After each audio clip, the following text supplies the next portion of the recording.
Welcome back to this new inspirational video. Today I wanted to share with you some concepts Neville Goddard talked about concerning how we feel and what role it plays in the quality of our lives. The way we feel controls pretty much all of our behavior, though more often than not we are acting unconsciously on the emotional states in which we find ourselves. If we could cause ourselves to feel the sort of emotions we would experience if our dreams were a reality, what would it do to the way we are acting and behaving in this world? That is a very important question to consider because it holds the key to manifest almost all of our wildest dreams. So without further ado, let's get right into what Neville had to say. What you feel deeply is far more important than what you are thinking. You may think about doing something for a long time and never do it, but when you feel something deeply, you are spurred to act. He who is the cause of all life acts through the sense of feeling. You can think of 1,000 things, yet not be moved to act upon one of them. A deep conviction, felt, is far more important than anything you could ever think. Ask in faith with no doubting, for he who doubts is like the wave of the sea that is driven and tossed by the wind. Let not that person believe that a double-minded man, unstable in all his ways, shall receive anything from the Lord. But be ye doers of the word and not hearers only, deceiving yourself. For if you are a hearer only and not a doer, you are like a man who observes his natural face in the mirror and then goes his way, forgetting what he is like. But if you are a doer of the word and not just a forgetful hearer, you will look into the perfect law of liberty and persevere. That man shall be blessed in all his doings. Now how do you go about being a doer in place of a hearer only? By acting in faith. Scripture's central character, called Jesus, set no limit upon the love of God and the power of faith. In fact, all of his great deeds were prefaced with the words, according to your faith. Now faith encompasses feeling. If you have faith, you will act, and if you act, God in you is acting. For God is your own wonderful human imagination, whose internal name is I am. He acts only when you feel it. This is true even in the most practical way. If I tell you what I would like to be, and you will tell me to go my way, as I am already it, and for one fleeting moment, I see the world as it would see it if it were true, then turn and walk away, forgetting what the world looked like only a moment before, I'm a forgetful hearer. But if I am a doer of the word and not a hearer only, I persevere, or, as the word is translated in the King James Version, I continue in, the state, for all things are possible to the power of the word. Look in a mirror and you will see your face reflected there, but you have another mirror which you can look into. That is the mirror of your friends. If they heard your good news, their faces would reflect it, would they not? Assume your desire is now a fact. Feel its substance and reality. Then let your friends see you in that state. They are your living mirror. Now persevere in that state and do not turn away and quickly forget what you are like. Walk through this door tonight in the assumption that you are the man or woman you want to be. It doesn't make any difference if the outside denies it. You have seen the expression on the faces of your friends and heard their congratulations on the inside, with faith. Now carry this feeling into the deep and persevere. Conjure a living mirror of friends and acquaintances who have heard your good news and accepted it as permanent. See your face reflected in theirs. If they love you, you will see empathy. They will be rejoicing because of your good fortune. Now persevere in that awareness and do not forget what you have seen in your living mirror.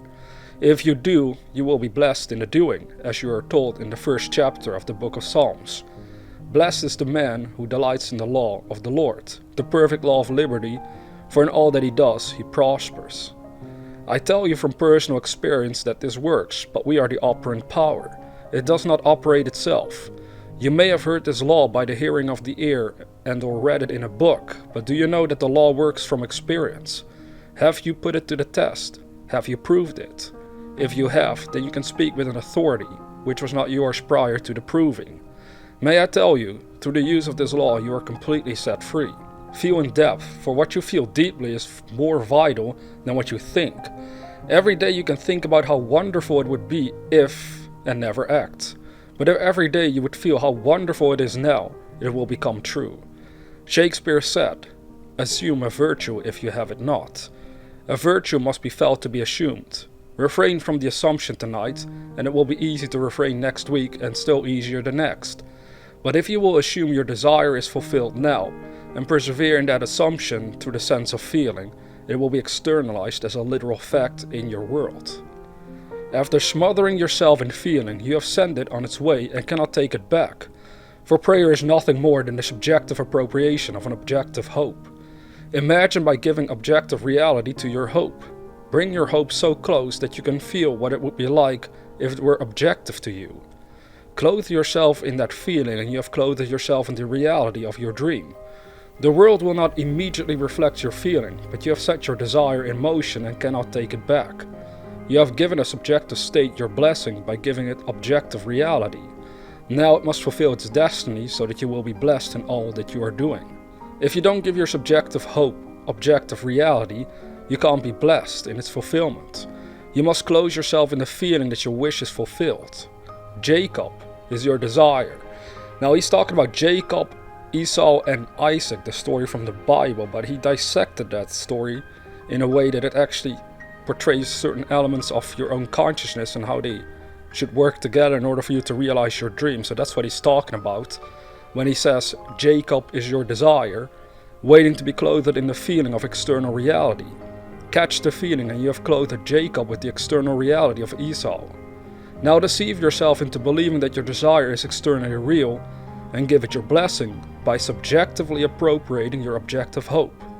Who is the blind Isaac? You are, for you cannot see what you are asking for in your outer world. It's a hope and you are blind to it. But when you clothe yourself in the feeling of its fulfillment, you are eating the feeling of satisfaction. Feast upon this feeling morning, noon and night, and in a way you do not know, your desire will become an objective reality in your world. Now I can actually testify, if I go away from Neville's words for a second, I can prove that that's actually what he said as well. If you test this out, you can one day talk from experience. And what he's essentially describing here is this ability that you can feel yourself already, spiritually speaking, mentally speaking, inwardly speaking, as if you've already achieved your dream. And it does objectify your world. So in the case of certain goals that I had for myself, even with an older YouTube channel, that's exactly what I did. As he said, who is the blind person? Well, Isaac in the Bible, but that's us. Because when I started out on anything in life, I can't necessarily see proof or evidence that it can become a reality for me, but yet I can walk around in the assumption that it is so already. And what happened in my case is indeed that dream started to move into form over a certain period of time, and then it became visible for me and others. That's what you're currently witnessing as well with this channel all over again. All these videos, they always start inside my mind. Then I catch the mood, I start recording it and making it. And then it starts to show itself in the world for everyone to see. Now that's just in my case, but what could happen in your case? Imagine that. If you can just catch the mood of your fulfilled desires, you really gotta take it serious. Now let's go back to Neville's words. In this story, when he talks about Jacob and Isaac, in this story we see the importance of feeling. Isaac asked Jacob to come close and kiss him. The word translated kiss means to set on fire, to burn, to touch. That's an emotion, an intense feeling. Reality is felt through the sense of touch. Feeling is touch. Tasting is touch. Scripture tells us he tasted death for us all. How do you taste death? By experiencing it. Jesus tasted death by dying and all, that all may know who he is. Now I urge you to put this teaching into practice. He taught you to simply appropriate a subjective state, which is your objective hope, and now it must externalize itself in your world. Do that and it will. Ask in faith, without a doubt, for those who doubt are like the wave of the sea that is driven and tossed by the wind. They are double-minded, for they know what they are, while desiring to be something else. You must be single-minded by dropping what you believe you are and assuming that you are already what you desire to be, for you cannot desire something you already possess. Look into the wonderful law of liberty which sets you free, and you will see your freedom in the faces of your friends.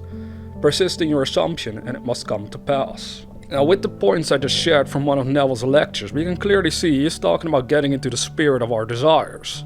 Now I've mentioned this concept before and I know it might be repetitive to some people, but this is ultimately one of the most powerful concepts you can ever learn about. If you are not progressing towards the realization of your dream, pay careful attention to how you are feeling and make sure you are living from the right mood. Now in order to make it easier for you, I'll remind you of the trick. How would you feel if your dream were now a reality? So in the case of wealth, how would you feel if you were rich? How would you feel if you were now successful at what you do? How would you feel if you were now in a wonderful relationship? It is by asking yourself such questions you invoke an emotional response. With an open mind, you will truly feel your own moods alter into something more uplifting. And then it's our job to keep the mood alive within ourselves and let it guide our actions altogether. From personal experience, I can confirm that things literally improve if you do this. You will become more effective at what you're doing. You will become more creative and inspired on how to approach your dream and find the road that will finally lead you towards the realization of your fondest dreams. Now, if you're new to this channel, consider subscribing to receive new inspirational videos on a regular basis. And with that being said, dear viewer, never forget that we are the dreamers.